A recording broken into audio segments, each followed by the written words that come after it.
우리 이미 시편 135편 1절에서 3절까지 있는 말씀 생각해 보았죠. 어떤 내용 생각해 보았습니까? 찬양이 얼마나 중요한 것인가 하는 것 생각해 보았고요. 그처럼 중요한 찬양을 누가 누구에게 하는 것인가 생각해 보았죠. 자, 찬양은 누가 누구에게 하는 것이라고 그랬습니까? 여호와의 종들이 여호와 하나님께 하는 것이다. 아니, 좀 더 넓게 얘기하면 이 세상에 하나님의 창조를 받은 모든 피조물들은 하나님을 찬양해야 한다라고 말씀드렸어요. 자, 그런데 이 시간에는 우리가 왜 여호와 하나님을 찬양해야 하는가, 찬양해야 하는 이유들에 대해서 생각해 보려고 해요. 우리들이 하나님을 찬양해야 하는 이유가 무엇입니까? 오늘 본문 3절 보시면 여호와를 찬송하라. 여호와는 선하시며 그의 이름이 아름다우니 그의 이름을 찬양하라. 우리가 하나님을 찬양해야 할 가장 중요한 이유가 무엇이라고 말합니까? 하나님은 선하시기 때문에 라고 말하고 있어요. 하나님은 선하시다라는 표현은 하나님은 사랑이시다라는 표현의 구약적인 표현이에요. 그러므로 하나님이 선하시다는 것은 하나님이 사랑이시다라는 뜻이에요. 또 하나님이 선하시다는 것은 하나님은 항상 최선이시다는 뜻이기도 해요. 그리고 하나님이 선하시다는 것은 하나님은 항상 좋으시고 항상 합리적인 분이시다라는 뜻이, 우리가 너무나 잘 아는, 그리고 너무나 자주 인용하는 성경 구절 하나가 있죠. 우리 그 구절 같이 읽어볼까요? 로마서 8장 28절 말씀 같이 한 목소리로 읽습니다. 우리가 알거니와 하나님을 사랑하는 자 곧 그의 뜻대로 부르심을 입은 자들에게는 모든 것이 합력하여 선을 이루느니라. 아멘. 우리 하나님 어떤 하나님이다? 합력해서 선을 이루시는 분이시다. 우리에게 어떤 일이 있든지 그 일로 말미암아 반드시 선이 되게 하시는 분이시다. 얼마나 귀한 분이. 그러므로 우리는 이 하나님을 찬양해야 한다는 것이죠. 그런데 더 놀라운 것은 이 하나님은 그냥 선하신 분이 아니라 지극히 선한 분이라는 것이, 에스라 3장 11절에 보면 찬양으로 화답하며 여호와께 감사하여 이르되 주는 지극히 선하심으로 그의 인자하심이 이스라엘에게 영원하시도다. 우리 하나님 어떤 하나님이시다? 그냥 선하신 분이 아니라 지극히 선한 분이시다.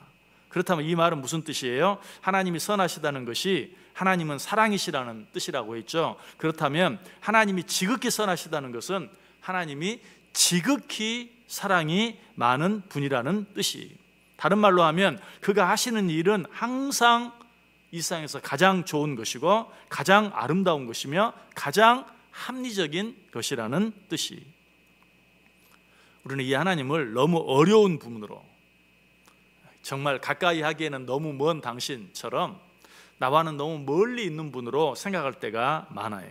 그러나 우리 하나님은 그렇게 어려운 분도 아니고 먼 분도 아니세요. 그분은 지극히 선하신 분이다. 무슨 뜻이라고요? 지극히 사랑이 많으신 분이다. 또 다른 말로 하면 한없이 사랑이 크신 분이시다. 그래서 그분은 우리를 언제 어느 때든지 항상 자상하고 부드럽게 대해주시고 아름답고 귀한 것을 늘 준비하고 계셨다가 그것을 우리에게 주실 수 있는 기회만을 호시탐탐 노리시는, 그래서 그런 기회가 생기기만 하면 우리에게 그것을 주시는 분이시다. 뿐만 아니라 그분은 지극히 인자하신 분으로서 우리가 어떤 잘못이나 죄를 범하였다 할지라도 용서해 주실 수 있는 준비가 항상 되어 있는 그런 분이시다. 그래서 시편 106편 기자는 이 하나님을 어떻게 말하고 있는 줄 아세요? 우리 그 내용도 한번 읽어볼까요? 시편 106편 2절 말씀 같이 읽습니다. 누가 능히 여호와의 권능을 다 말하며 주께서 받으실 찬양을 다 선포하랴. 이 세상에 하나님의 권능을 다 말할 수 있는 사람이 없다. 이 세상에 하나님이 받으실 찬양을 다 선포할 수 있는 사람이 없다라는 것이, 이 시인의 고백이 사실이라면, 그래서 이 세상에 하나님의 선하심과 인자하심을 하나도 빼지 않고 다 말로 할 수 있는 사람이 없다면 우리는 어떻게 해야 되겠어요? 그렇다면 이 하나님 앞에서 우리가 할 일은 오직 한 가지뿐이, 무엇? 하나님을 찬양하는 것뿐이. 그 하나님의 사랑을, 하나님의 능력을, 하나님의 인자하심을 말로 다 할 수 없다면 어떻게 해야 돼요? 찬양해야 돼요. 여러분, 우리가 어떤 일을 말로 다 할 수 없을 때 어떻게 합니까? 시를 써요. 또 우리가 어떤 일에 대해서 말로 다 표현할 수 없을 때 어떻게 합니까? 노래로 표현해요. 마찬가지, 하나님의 사랑과 하나님의 인자하심과 하나님의 능력을 우리가 말로 다 설명할 수가 없어요. 표현할 수 없어요. 어떻게 해야 돼요? 그 하나님을 노래해야 돼요. 그 하나님을 찬양해야 한다는 것이.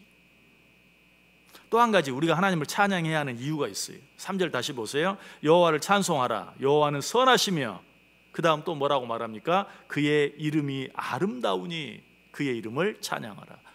하나님의 이름이 선하실 뿐만 아니라 우리 하나님의 이름이 어떻다고요? 아름답다라고 얘기하고 있어요. 이 부분에 대해서는 시편 135편 시작하면서 맨 먼저 이미 간단히 설명을 드렸죠. 하나님의 이름은 단순한 이름이 아니라고 그랬어요. 하나님의 이름은 하나님의 성품과 관계가 있다. 그래서 그 이름을 보면 하나님이 어떤 분이신지를 알 수 있다. 자, 그런데 우리 하나님이 어떤 이름들 갖고 계십니까? 우리가 너무나 잘 아는 여호와 이레, 여호와 니시, 여호와 라파, 에벤에셀, 임마누엘 등 여러 가지 많은 이름들을 가지고 있죠. 그 이름의 뜻을 생각해 보면 우리는 그 하나님을 찬양할 수밖에 없어요. 여호와 이레, 무슨 뜻이죠? 하나님이 우리를 위하여 준비하신다. 여러분, 그 하나님 앞에 어떻게 해야 되겠어요? 찬양해야 돼요. 여호와 니시, 무슨 뜻입니까? 이스라엘이 르비딤에서 아말렉 족속을 쳐서 이긴 사실을 기념해서 모세가 단을 쌓고 붙인 이름이죠. 여호와 니시, 무슨 뜻? 여호와는 승리이시다. 여호와는 우리의 깃발이시다. 그렇다면 우리는 이 하나님을 어떻게 해야 돼요? 그 하나님의 아름다운 이름을 찬양해야 돼요. 또 여호와 라파, 무슨 뜻이죠? 치료하는 여호와, 우리의 모든 육신의 질병을 치료하실 수 있는 하나님, 아니 치료해 주신 하나님, 우리는 이 하나님 어떻게 해야 되겠어요? 찬양해야죠. 에벤에셀, 무슨 뜻이라고 그랬습니까? 하나님께서 여기까지 우리를 도우셨다. 우리가 지금까지 살아왔는데 지금까지 살아온 우리의 인생 구석구석에서 곳곳에서 어떻게 하셨다? 우리를 도우셨다. 우리 이 하나님 어떻게 해야 돼요? 찬양해야 돼요. 임마누엘, 무슨 뜻이죠? 하나님은 우리와 함께 하신다. 지금도 함께 하신다는 거예요. 이 하나님 어떻게 해야 돼요? 찬양해야 돼요. 그래서 시인이 지금 뭐라고 말하고 있어요? 여호와의 아름다운 이름을 찬양하라. 우리를 위해 준비해 주시고 우리의 승리가 되어 주시고 우리의 치료가 되어 주시고 우리와 지금도 함께 해 주시고 여기까지 우리를 도우신 그 하나님을 어떻게 해야 되겠어요? 찬양해야 돼요. 그래서 오늘 본문 3절은 뭐라고 말해요? 여호와를 찬송하라. 여호와는 선하시며 그의 이름이 아름다우니 그 이름을 찬양하라 라고 말하고 있어요. 이 사실 1절에서도 말하고 있었다고 말씀드렸죠. 할렐루야, 여호와의 이름을 찬송하라. 그러나 이 사실을 또 한 번 언급하고 있는 이유는 무엇입니까? 그만큼 중요하기 때문이. 오늘 하루 우리가 어떻게 살아야 될까요? 이처럼 중요한 우리의 사명, 우리의 책임. 어떤 사명, 어떤 책임?